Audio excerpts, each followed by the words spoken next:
Hi everyone, in this video I am going to talk about get transaction details.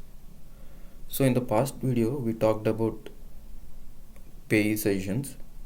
So in Google Pay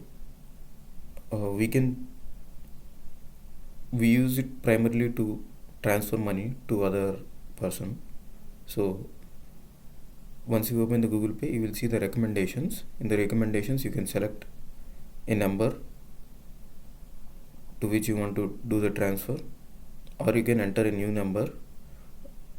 The new number contact details will be fetched by fetch contact by UPI ID or fetch contacts by number. So for a new number, this way the contact details will be fetched, and then you will be shown a new screen where you will see, once you select that number, you will be shown a new screen where you will see the whole transaction history. So this whole transaction history is only the transactions that happened through Google Pay. You won't be able to see the transactions that happened via other UPI apps or net banking. So only the Google Pay transaction history will be shown for that number, for that contact. So as this history is only Google Pay transactions, we can save that data into Google Pay itself. We don't need to fetch it from other service regarding the transactions that happened and then filter out Google Pay Google Pay related transactions only. I mean the transaction that happened via Google Pay only.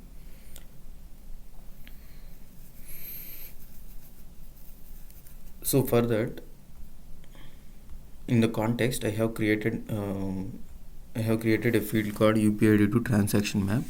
This map is for a given contact. There will be list of transactions that happen.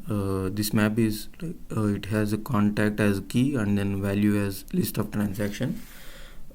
For a given contact, these are the transactions that happened previously. This list will have those values.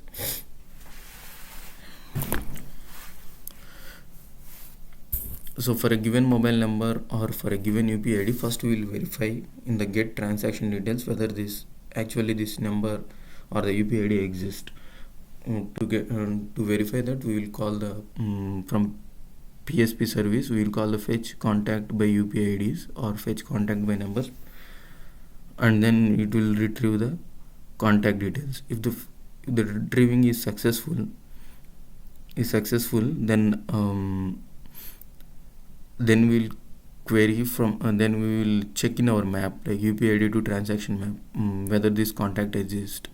If the contact exists, then we have the list of transactions already saved in our context, and we will paginate those transaction history using transaction fetch result. So we will create an object of transaction fetch result which has a list of transactions, and then any errors happen, like if, as I said, if the number doesn't exist, then it will have the error message, error in it that number doesn't exist, or some other or server might not be available, like PSP server might not be available, then that is also an error error scenario. So there are multiple error scenarios which those errors can be put into these errors, transaction fetch result errors, and then we will show a fixed size of transactions only and fixed size of errors only,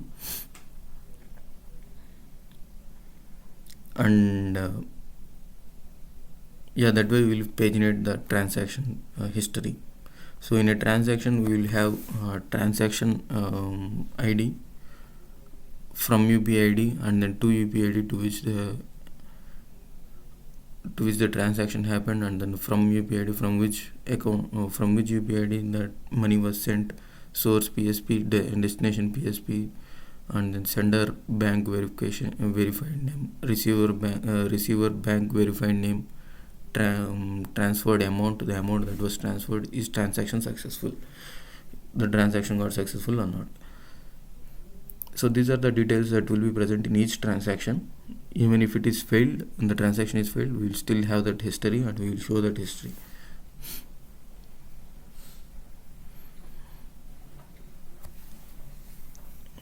Yeah, that is it for the transaction details. In the next video I'm going to talk about payment process.